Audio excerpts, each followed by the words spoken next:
好，我们看到双普通电话了，那这个真的也算是一个蛮重磅的一个进展。对于俄乌战争来说的话，是不是有可能赶紧的停火，结束这一场战争呢？那我们来看看这相关的报道，就是美俄总统通话了1个半小时，讨论非常多的议题啊。川普甚至还邀请呢，普丁邀请川普访问俄罗斯。那川普就提到了，乌克兰收回所有的土地不太可能哦，但是他特别讲了一件事情。就是呢，泽伦斯基要还钱呐，要还我们美国的钱哦。所以他们通完电话，双普谈好了，但是泽伦斯基收到了好几个坏消息。第一个坏消息，美国跟你要还钱了。他讲说，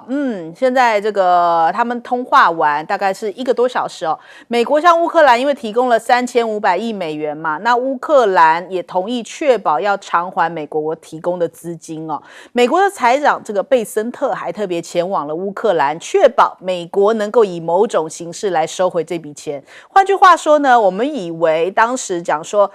你要我保护你，你要给我稀土，但是现在恐怕不是这样子哦，是说你的稀土是要还我之前支持你的那些军火的钱哦。看起来这个算盘拨的哦，泽伦斯基恐怕头很大。那再来第二个坏消息就是，那个乌克兰呢加入北约是不可以的哦。川普表示还没有承诺要访问乌克兰，而且他认为乌克兰加入北约不切实际呀。那这个泽伦斯基现在就是跟俄罗斯讲说，那不然就是我们交换领土吧，我占领的跟你占领我的，我们交换一下。克里姆林宫回应啊，是说不可能，因为其实不合比例哦，就是乌克兰占领的跟俄罗斯占领的乌东来说的话，真的这个相去太远了，所以现在俄罗斯等于已经是回绝掉这件事情。那川普还讲了第3个就是坏消息，就是泽伦斯基应该快下台了。换句话说，感觉他好像跟普丁比较要好。他说接下来他们还会在沙国来见面哦，但虽然没有说明确的时间点。通完这个电话之后，他们接下来要见面，甚至普京还邀请他去俄罗斯访问，而且他还讲到说，这个泽伦斯基应该已经当总统日子到头了，那他可能下台之后，是不是就代表停火的这个机会就出现了？所以这样子的通完电话，真的也算是这个国际间的一个重磅消息哦。俄乌战争是不是会用这样的形式来做结束呢？那另外，川普的领土梦哦，他就展现在不是把墨西哥湾改成了美国湾吗？那你不改的媒体哦，被针对。现在美联社因为拒用美国湾哦，所以白宫已经禁止他采访了。所以就说你没有听我们的这个命令嘛，就是我们现在已经改名啦，那你不愿意这样使用的话，我就拒绝你来来采访我。那你看这些谷歌啊、苹果啊，知道川普的厉害啊，纷纷开始把墨西哥湾已经改成了美国湾。但是有一个很妙的这个消息BBC 谈了一段历史，他说其实最初西班牙人呢是叫他中国海啊，就是恐怕这不是川普乐意听到的啊。原来他的这个美国湾最早的名字是西班牙人16世纪抵达这个墨西哥湾的时候，以为发现了通往亚洲的道路，所以一开始是叫中国海呢。那再来看看马斯克现在在美国这个内部他这个大刀阔斧的在做改革，在做清洗啊。USAID 他讲说里面有官员收钱致富甚至在担任公职期间累积了数千万美元的净资产，是在收回扣啊。那他们现在这个监察长马丁也遭到了开除带领团队前一天才发公告批这个川普解散这个 USAID 冻结援外计划，然后他马上就被 fire 了。那现在还有5位美国的前财长，包含了耶伦等人他们就投书纽时，在讲说马斯克恐怕把美国置于违约风险当中啊。美国违约风险已经逼近了，但是马斯克却是在乱搞。那你看现在连纽时都跳出来在讲说，马斯克会做这么多动作，就是因为呢他一直在大裁员，但是为了他自己的商业帝国他说川普解雇了许多的高层官员，赶走了一些这个政府的雇员哦。但是呢，因为他们之前有对马斯克的公司展开一些调查，那比方说交通部啊、内政部啊、司法部啊，还有这一个 USAID 的话，他们是有查过 SpaceX， 还有 Tesla， 然后还有 X 这些，它都有对应出来哦，就是哪些部门查了马斯克底下的他的旗下的企业，所以现在马斯克等于算是一种回击啊，他们认为马斯克这些都是政治动作啊，因为他去裁掉了这些查他的人，那所以他自己的公司就可以解套了。那我们先来请教一下介老师怎么看？这个昨天川普在他自己的 Truth Social 里面连发了2个文章，第一个先发他跟普丁通电话，证实他跟普丁通电话，接着他又发一个文，是他跟泽伦斯基通电话，那意思也就是说他先跟普丁谈，然后才去跟泽伦斯基谈，那你就很清楚啦，谁是他主要商讨的对象。他先跟普丁谈好照我的推测就是说，他先跟普丁谈好了，把一些结果去告诉泽伦斯基，所以泽伦斯基只有接受这个川普跟普丁谈判的结果，泽伦斯基看起来他没有什么反抗的力量，没有什么反抗的力量。那事实上这次谈判有一些透露一些有一些讯息已经出来了，因为这个第一次这个俄罗斯方面他们出来证实没错，普丁有跟这个川普通电话。那这个克里姆林宫的这个发言人佩斯科夫出面证实了，然后他说我们也同意让美国的代表团来莫斯科谈判。所以未来俄乌战争在哪里谈？下一轮就在莫斯科谈啊。那在莫斯科谈的话，现在美国派的是他的这个高层的代表团美国的代表团可能有他的国务卿、CIA 的局长、美国国安顾问，还有就是美国的这个俄乌问题的特使。所以什么时候去，很可能就很快就去。为什么在这几天突然有一个突破呢？就是说这个突破的重点就变成，因为美国已经说了，他的代表团这一次在这个慕尼黑安全会议上会有一个对于俄乌问题的一个方案的报告。这方案如果说他没有事先得到任何一方的尤其其他2个当事方，一个是俄罗斯，一个泽伦斯基一个互相的一个默契或者一个谅解的话，那这个报告一提出来被否定的话，那美国今后在这个第一个它的颜面受损了，第二个就变成就是说，他可能在调和俄乌问题上，他也会失去他的一个有利的立场。所以我认为它是都衔接起来的所以就变成就是说，那现在看起来就是说这个礼拜天嘛，就是这慕尼黑安全会议上，美国方面的这个有关俄乌的问题的一个提出来一个谈判的一个方案就很有参考价值了。不过整个我们在看到这个问题的解决过程，欧洲人在哪里？欧洲人完全在外面嘛。所以你要知道，国际政治是极为现实的。只有大国才有那个主导的能力，其他连上桌的机会都没有。大老板吃饭的时候伙计是上不了桌的。所以欧盟不要自己在那边什么马克宏在那边做星星做太表演了，根本没他们的份嘛。对，最后就是怎么样？川普跟俄罗斯普丁2个人决定。所以呢，当然内容我们刚刚已经提了，大概就是说收复不了失土了啦。然后呢，这个还有很多，看看美国愿意让出来给俄罗斯还有哪些条件，我们就看一下这个礼拜吧，就是说这个美方的方案报告是怎么样。可能就是割地还钱下台，就是现在目前乌克兰面临到的，也不能加入北约。好，我们来问一下杨老师。接下来的时间表大概是2月底到3月初，川普跟普丁会在沙烏地阿拉伯会面。然后呢，他们希望在复活节，也就是4月20号之前，能够有一个停火，全面的停火。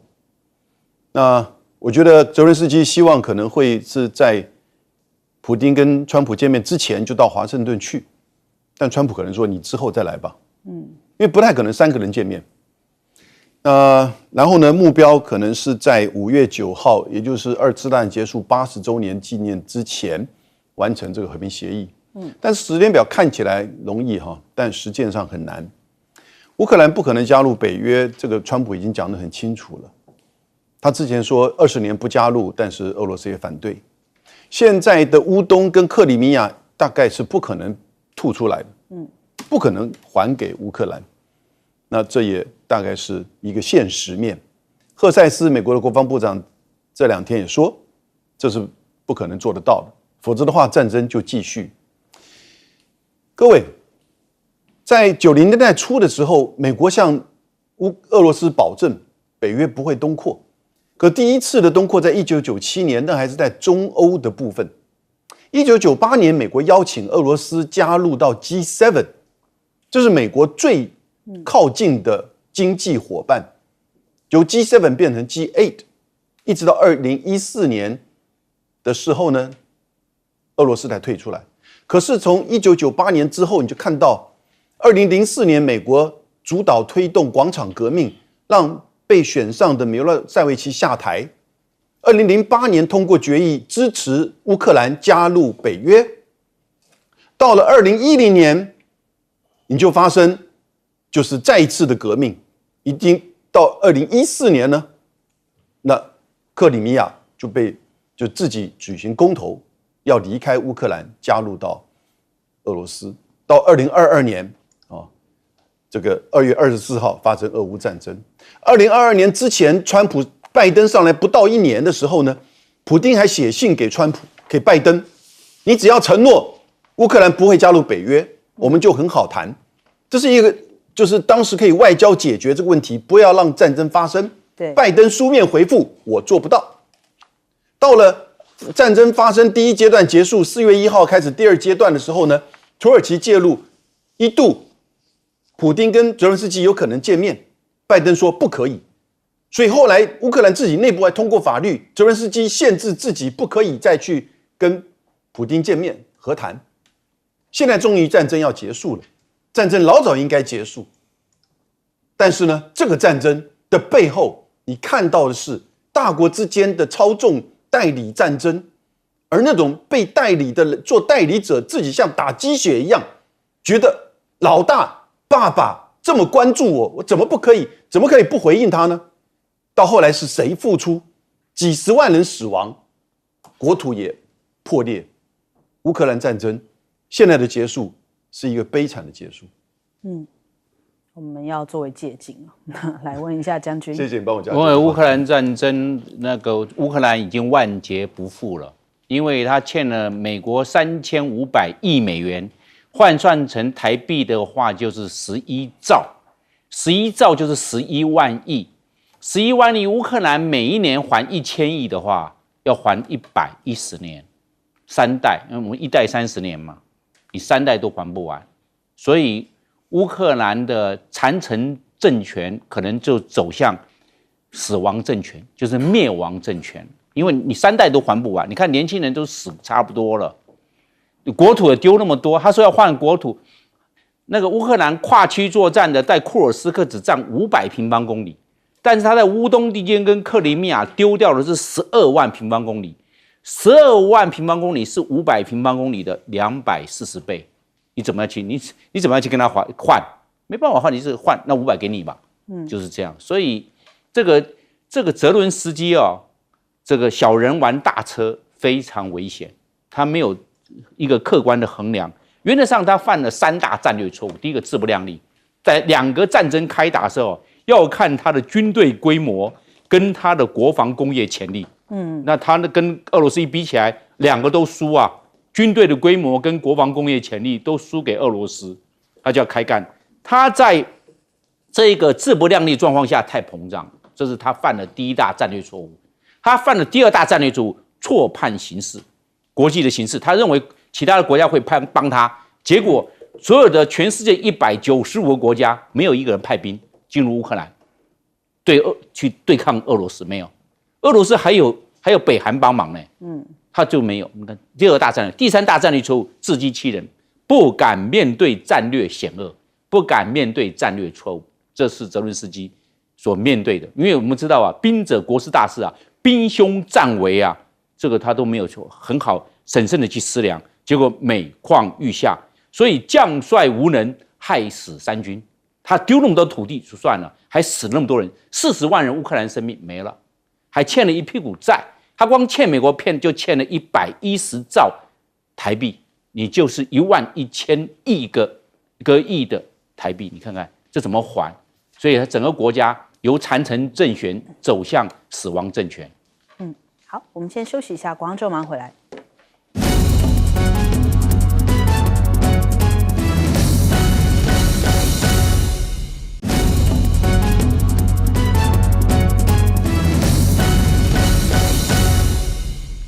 3月12号，可能下一波的这个关税战，川普关税战也是正在酝酿当中。他现在提到的是叫对等关税哦，现在包含了盟友跟非盟友哦，可能都逃不掉。川普的幕僚就讲说，这个对等关税的计划不是简单的跟其他国家的关税看齐，他们也会考虑一下这个非关税壁垒，包含对于美企的增值税啊，还有外国政府对于本国企业的一些补贴哦。所以他们现在又在酝酿当中，这个看起来。这个关税战开打以来啊，真的是不断正在这个加油添醋、添柴火当中哦。那它可能会援引100年前的一个条款呢。现在目前贸易跟法律专家他们认为呢，它会援引就1930年的贸易法第338条，然后赋予总统对于歧视美国的商业国家要课征最高50%的关税哦。那现在加拿大很担心哦，因为他们整个如果叠加上去哦，加上这个旅税的影响，可能最后他们的税率会高达50%哦。墨西哥、加拿大、欧盟也都在纷纷谴责这件事情。那看起来这个钢铝会影响到什么呢？看到可口可乐先有动作，可口可乐呢现在就开始全面的把它这个铝罐呢改为塑胶保特瓶哦，要因应接下来可能这个铝罐的这个钱啊成本要拉高，所以他们赶快有了一些新的动作。那再来，中美之间现在除了关税的角力之外，还有 AI 的较劲哦。马斯克又在这边扮演一个角色哦，他现在提议说要用974亿美元哦。来收购 OpenAI， 结果立刻被 OpenAI 给回绝。他说：“不如我拿这些钱来收购你的 X 吧。”两个这个人哦，就是反目成仇之后，现在还是人就你来我往。那据说现在 OpenAI 也要加速自研 AI 晶片，有可能会交付给台积电来量产哦。预定在2026年来实现量产的目标。那看到了，因为现在这个 AI 峰会嘛，很多国家60多个国家。都共同签了宣言，可是英美拒签呐。我们昨天提到这个消息，但是现在你看，60多个国家都赞成这个中方所支持的，说要用一种开源的方式，或是大家要一起来共同规范 AI。那你英美不加入，现在人家讲说这叫做英美哦，可能更加孤立了自己啊，就是把自己这个摒弃于全球这样的 AI 圈之外。那 DeepSeek 现在主导了这个整个全球的算是 AI 的一个主流话语权哦。看到日经就讲了 ，DeepSeek 一共推出了3代模型哦，它可能还会改变 AI 的游戏规则。那目前现在在中美2个地区，这个 DeepSeek 的下载搜寻量，因为搜寻量跟这个下载榜哦都是排行第1的，连 Google 的 CEO 哦都讲说 DeepSeek 非常的出色啊。那再来这个中国大陆的软实力，昨天元宵节哦，央视也有这个元宵晚会，有看到啦哦，哪吒也出现在元宵晚会当中哦。我们来看看画面。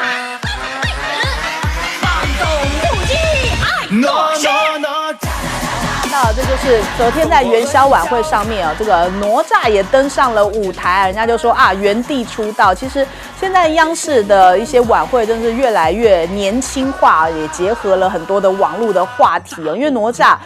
已经破了96亿哦，已经现在目前占据全球影史票房的第22位。那它周边商品更是卖翻天呐，相关的这种公仔，我自己也订了一套。这个公仔现在卖得非常夯，但是都得要排队等。10天之内，这种联名的公仔销量已经超过了1200万的人民币了。那这个深圳的一些工厂啊，也是说，哇，他们这些这个乾坤圈的手镯最近也非常的火，工人现在都要加班呐，赶快来赶工。那中国大陆的影迷就讲说很自豪，就是现在哪吒2还创下非好莱坞电影票房的纪录哦，已经激发了民族的这种自豪感。就连在这个跟美国队长对决的时候，你看澳洲这边的院线哦，发现到说他的首映比一比，美国队长哦，他们的这个院线首映呢，你看预定的人数寥寥可数，可是哪吒2的这个首映，这个是大爆满的一个情况，所以就连这个全球哦，西方国家也现在都在夯这样子的一个。可能是中国风，来自于哪吒这样子的一个动画片哦，现在红遍了全球啊，红遍了海内外。我们来问一下这个介老师怎么看？对，像这次在巴黎这个世界智慧人工智慧大会里面它其实它主要目的不是大会，而是要签一个这个宣言。从国际法的角度来看宣言还有这些什么原则规章这些都是属于国际法里面的软法。它不具拘束力，可是它慢慢会变成大家一个共识。那么它慢慢可能会往更这种条约或多边条约的方向发展那在美国巨圈的原因，绝对不是他口头说什么不要跟什么威权国家，这是一个借口。基本上他应该还是从他自己本身这个产业发展的利益角度上来看。那我想这个第一个阶段就是说他不愿意受到所谓的一个国际监管的这样子一个工具的束缚，所以他就基本上他就不同意。将来你们怎么说AI 要怎么发展比如说要往和平用途发展的话那他可能他就不会同意。那美国会出来主导这种新兴产业的相关的这种所谓的国际管制的规则的这种制定的时候都是要制定出对他绝对有利的，而不是对他绝对不利的那比如说像上一波有关国际的这种因为这个科技出现而产生的这种商业或者科技的这种竞争的一个行业，就是说电子商务。那在电子商务这个新兴的行业里面出来的时候，当时美国就是扮演一个主导者的角色，他只坚持一个原则，就是电子商务绝对自由，不能打，不能收关税，各国也不能把他的这个电子商务市场随便关闭。为什么？因为当时没有一个国家的电子商务能够跟美国相匹敌，所以他就先搞一个原则，就是说这是绝对自由的。就跟西方人写海洋法的时候，他已经有掌握海洋的这个能力的时候他第一个要求海洋法的原则就是海洋自由。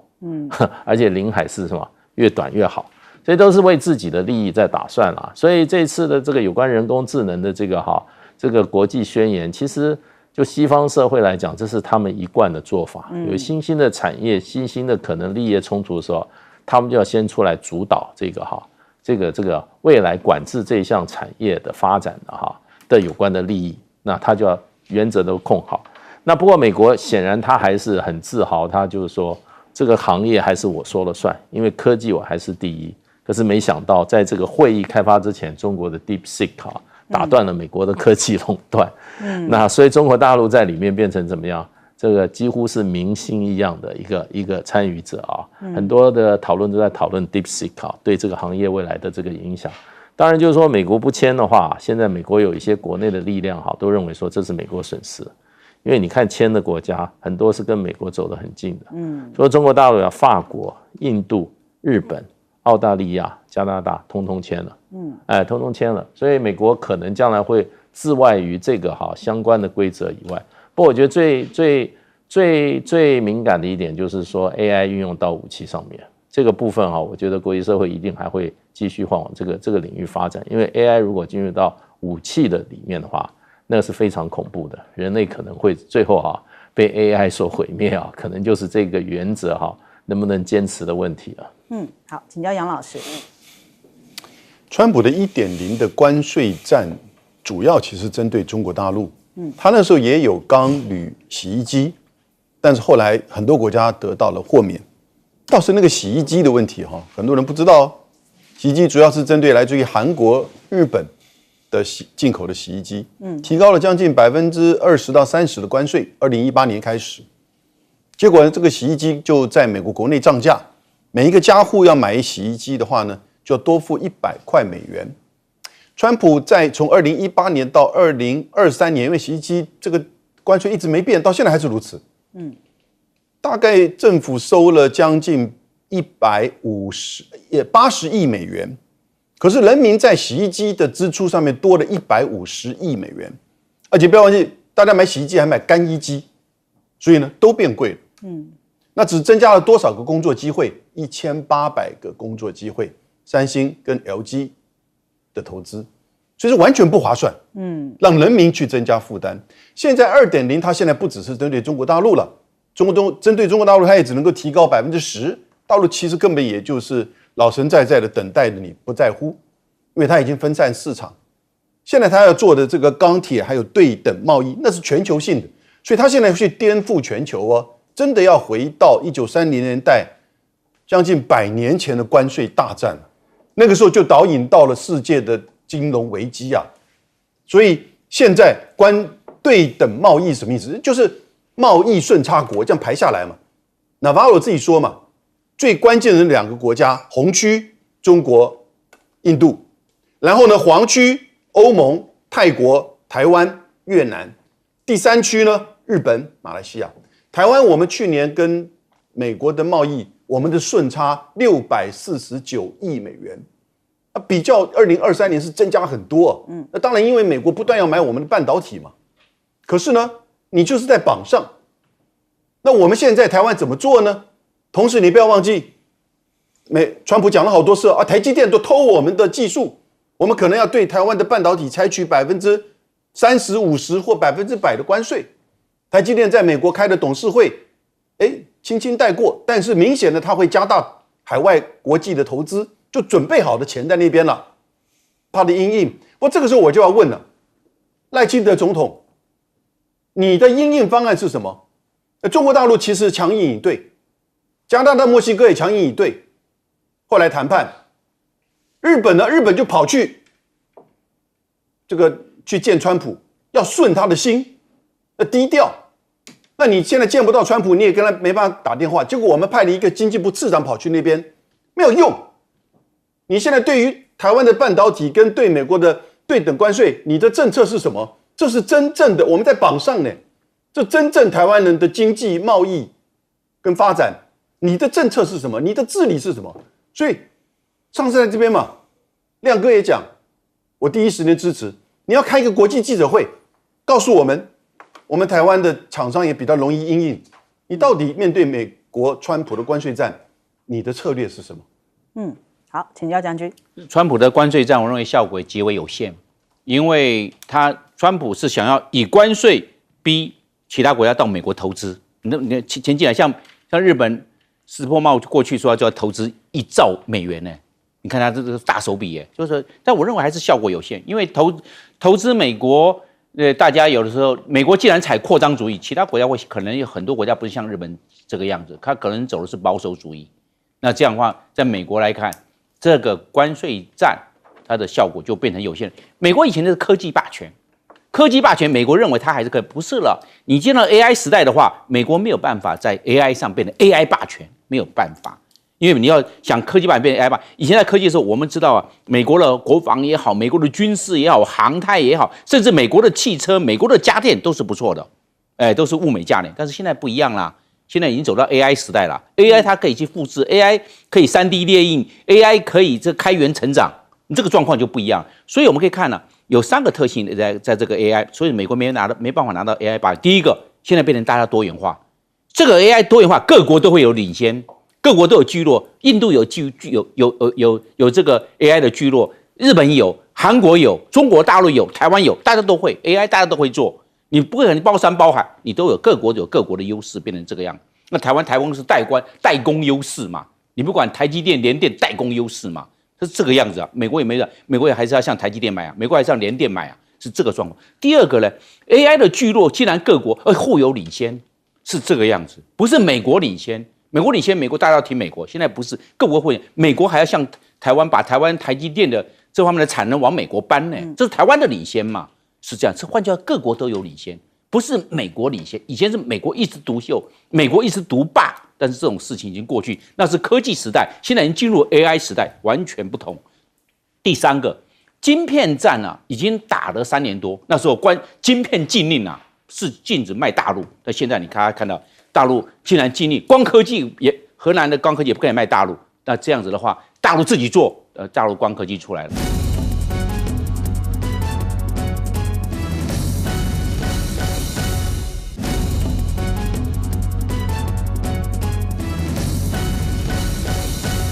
立刻关注一下，美国的军事真的是状况连连哦。刚刚又有一个最新的消息，说美国一架军机哦，在12号上午的时候坠毁在加州圣地亚哥湾附近。当时机上载有2名的海军飞行员哦，不过现在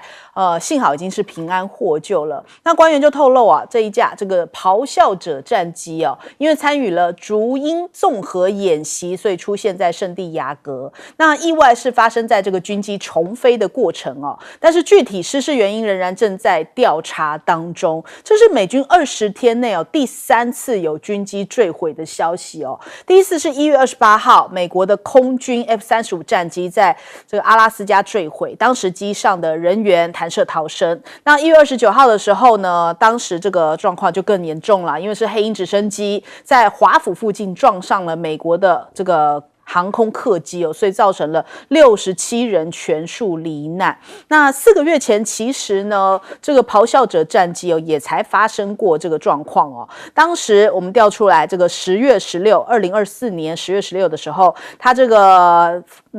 等于说咆哮者战机哦，在华盛顿雷尼尔山附近坠毁，当时机上2名的机组人员也是因此而这个丧生哦。所以看起来美国真的最近怎么飞机事故不断出现，飞机的意外这样子频传呢？那再来，我们看到了这个央视哦有播放解放军绕台海。那昨天因为是元宵节嘛，所以他们还特别就是朝着台湾来做一些广播哦，我们来听一听。台湾宜阳号，中国海军淮北舰叫。台北号，这是宜阳舰，请回答。值此佳节之际，祝你们和你们的家人元宵节快乐，团团圆圆，莫呆记。对，他特别对着宜阳舰哦来祝贺这个元宵节快乐。那再来这个东部战区，他们也有贴出一个贴文，他就说元宵节中午的时候，他们也发布了这个新的影片哦，就说在台湾周遭的海域，在执行战备警巡任务的海军淮北舰哦，组织了一场实兵对战演练。那淮北舰的舰员就讲说，我们在执行这个战备任务的时候呢，都是呢保持舰满舷，而且弹满舱的状况，武器系统也是随时处于发射准备的状况，就是随时可击发。那这个当然是要回应现在美国不是有2艘军舰的通过嘛，所以人家讲说这个中国大陆也已经释放出一个正面迎战的这样的讯号了。那还有日本的防卫省也说，他们看到啦，这个在台湾东部海域哦，是不是这个075型的2栖攻击舰啊等7个舰队，他们其实有在这边进行相关的一个演练呢。他们这个防卫省呢，在12号发布了对于解放军通过岛链的一个最新动态报告，在10号、11号2天呢，其实有多达7艘的舰艇是穿越了冲绳本岛以及宫古岛之间的水域，进入到了太平洋。那其中就包含了075的2栖攻击舰。那另外 CNN 还有一个消息哦，就是说大陆官方其实有讲到了3月1号开始哦，要对于互联网军事讯息的传播管理哦，就是要加强监督，也就是接下来他们可能外界要更难了解解放军的军事状况了，就是说希望一些军事的比方说频道啊，或者是网络的一些自媒体号啊，可能就是你未来发布一些军事讯息的时候，不能透露出一些国家机密哦，所以 CNN 就是有这样子的一个报道，就说恐怕不能从这些账号来了解了。那再来我们看现在目前的中美关系，因为呢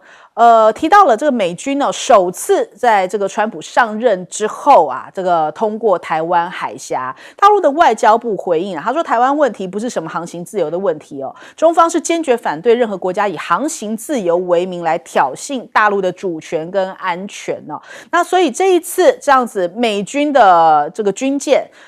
穿越过这个台湾海峡，中国大陆抢先发布了消息哦。那有一些外界在揣测，就说，其实这个状况不常见，通常是比方说台湾来发布这个消息，或者是通过的那一方，比方说像是美国通过的话，他们可能会自己来发布这个消息，但是却是变成了中国大陆来发布消息，他们说可能是为着贸易战来增加一些筹码。那另外也被大家关注到说，现在西方的智库已经开始在公开讨论，就是中国大陆的6代机了。前一阵子他们一开始听到这个消息，就是在网络上面出现这一个消息的时候，他们都是呈现否认的状态啊，就说那个可能不是真的画面啊，可能是 AI 啊什么，就是呈现一个不想去正面讨论。但是现在看起来，他们已经是承认这样子的6代机存在，而且已经纳入他们的智库讨论当中了。他们说，这凸显出来这个中国大陆的进步非常的神速。那西方国家也不得不正视这个事情。我们先来请教一下，将军怎么看呢？美军的这个军机啊，像咆哮者 EA-18 机这个飞机失事，在去年10月有，那现在的话在这个月就是2月12号又有一起。那一般来看的话，飞机失事的话有环境因素、有机械因素、有人为因素。但我看前面这几架是我讲可以看得出来是机械因素。你人员弹射跳伞了嘛，它重飞应该没问题啊，再回来落地就好啦。你重飞完毕之后回来落地，重飞之后弹射跳伞，在重飞之后间的这种方面有什么状况？是不是飞机出了问题？是这样，因为它有2个飞行员呢，它是双座的。那这样的话，2个飞行员是2双眼睛、4个眼睛在那边看呢，那是看得很清楚。那我认为这个人为的因素比较低。那环境因素，我看它能见度还不错啊。那能见度不错，换句话说，在这种造成空间迷向或者是错觉的这个状况就会降低。那如果有没有可能鸟击因素？我认为不要完全排除鸟击因素。如果鸟击因素的话，他会事前讲出来，我飞机发动机吃鸟了，发动机吸鸟了，有这个状况。因为低空很容易有吸鸟的状况，所以我认为机械因素比较多，环境因素次之，人为因素再次之，因为就是3个因素。但是在华府这个，那是典型的人为因素。他那个客机要回来落地的时候，结果跟那黑鹰直升机2个相撞，就飞机还掉到波多马克河，造成67人死亡。那这个是机场进场管制，飞机要进来的话，进场管制。那进场管制的范围在4000英尺以下，半径5海里之内都是进场管制的范围。那刚好进的话，它一个要进来，一个直升机要飞，那高度的问题，还有这个高度隔离有问题。你这样的轨迹刚好会重叠，你们高度没有，刚好会碰撞航线撞在一起。没有高度隔离，没关系，你可以时间隔离，大家差个10秒、20秒、30秒通过，你说这也没问题。你先交叉通过了嘛，但是有时间差也没有问题。它没有空层隔离，也没有时间隔离，叫67人殒命。所以这是完全塔台管制。当然，飞行员也有一部分的责任。你发现塔台跟你管制可以保持目视，但是是晚上人的视觉效果会降低，但是它有防撞灯在那边闪亮，看防撞灯嘛。但是不是每一个人都能够那么专注，因为他还要检查飞机仪表，还要操纵飞机，还要负责机内通话，还要手听无线电。飞行员要单位时间要顾的东西太多了，也就没有办法对外面的状况做了解，也造成空中相撞，造成67人死亡。那最后一个就是我们讲到的这一个。另外一个咆哮者是在圣地亚哥，圣地亚哥是在加州最南边，天气以外都是不错的。圣地亚哥那时候天气那么棒，结果又是2架飞机在山里面，那这个是什么问题呢？就是只要2个飞行员都没有及时的这个跳伞逃生。那在这个状况，我认为这个换句话说，他们的这个警觉度或者是敏感度、判断或提醒，在这一方面的训练可能出了一些问题。要不然飞行员敏感度是要很高的。在这个状况是山区，对着环境的警觉，还有动态的感知，飞行员都要不一样。因为你在这方面的判断力，可能就觉得飞行的安全还是不安全，要一定。然后要预想未来的飞行轨迹在山区会有哪些，它的最低、最高的标高是多少，地障再有哪些？因为这些山区都是地障，这种地形障碍，如果我们判断基准提醒量不够，很容易撞山。你会在山区，你这个停量不够，因为飞机它在空气，它的动作是靠空气在变动，这样它会有惯性，不是像地面它一转弯就转，飞机它有个惯性，它有一个曲线，但是曲线你如果没有判断好这个曲线的状况之下，你就会撞到山上去了，会这个样。所以我们可以看这个整个来看的话，机械因素也有，人为因素也有，在环境因素反而是次之。那换句话说，在这一方面，在这个纪律上的要求，还有训练的这种规定相关的规定的要求，我认为他们可能要再加强、再检讨，才能够降低它的失事率。好，来请教介老师。这次这个美国的军舰通过海岸海峡它这个比较显著的意义就是，这个是川普上任以后第一次有美国军舰军事舰艇通过台湾海峡。上一次有关美国的这个军舰通过是去年的10月了所以这个也差不多相距有一段时间了。那这个我觉得最大意义就是川普对于这个拜登时期这个美舰经常性的通过台湾海峡这样的一个做法，事实上它是等于说并没有把它中断，而是继续这样做对，那这一次的有一点跟过去的美舰通过台湾海峡有点不同，就是说它的时间比较长，它是大概从10号到12号，一共大概3天的时间。因为这次除了一个阿里伯克级的这个导弹驱逐舰之外那么另外还有一条是所谓的海洋的这个探测海洋测量船，对，测量船一起随着通过。那当然测量船它要通过的话，它可能就速度不会那么快，这可能是一个原因啦。不过跟过去的通过台湾海峡美舰来讲，它的时间显然是长了很多。过去大概就1天就过去了。那我们的国防部也公布了消息，就是说他公布了同样一段时间，就是说美舰通过台湾海峡这个同一段时间中国大陆在台海附近的这个活动的情形他说在那一段同一段时间，中国大陆有62架军机，然后呢17架军事舰艇也在台海的周围活动。所以这个就没有特别说出来，是不是因为美舰经过有这个升高的情形，中国大陆不管军机或者军舰在台海附近活动的情况有没有升高，没有特别做一个比较性的一个说明。不过光从这短短的，就是说他说是在这个48小时之内啦，也就是说从因为这个美舰是从10号到12号嘛，他说是12号的中午下午6点之前的48小时之内，这一段时段之内中国大陆一共有62架次的军机，还有17艘中国的军事舰艇在台海附近活动。那如果是这样的情况的话，这个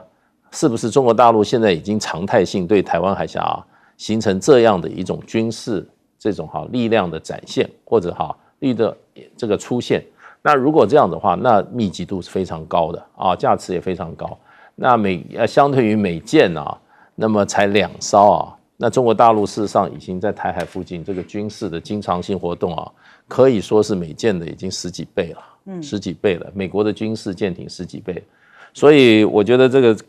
可能如果是一个常态的话，我们必须要很清楚的认知到，其实在台海附近周围不管是这个空中还是海面上大概就是中国大陆一个长期性一种大数量的军事存在可能已经是一种我们必须要习惯新常态一个新常态了。那所以这个我们看事情不是只看到说美国军舰，我们看到另外一个讯息，那这个就是我们不晓得我们现在这个国防部门国安部门对这个有没有什么对策啦？因为我们现在的这个国防部常常变成新闻发布会，对不对？他从来没有告诉我们他们的对策是怎么办。因为如果每一天2天有67架次的话，一天就有差不多33架次的攻击在我们附近这样出现。那国防部对此有何对策？对，如果这样子的话，那中国大陆如果要随时把它附近的军机军舰就随时开火，我们是不是有什么自保之道？这都是让我们都非常非常的担心的。好，来请教杨老师。在中国大陆的官媒12号报道说，美国的海军的驱逐舰叫做强生号，还有就是勘测船的包迪奇号，在2月10号到12号这2天呢，那缓慢的通过台湾海峡，这个是由大陆这边宣布，以及时间点是在2月10号到12号。我个人过去实务上的经验的解读，在美国这边可能有2个状况，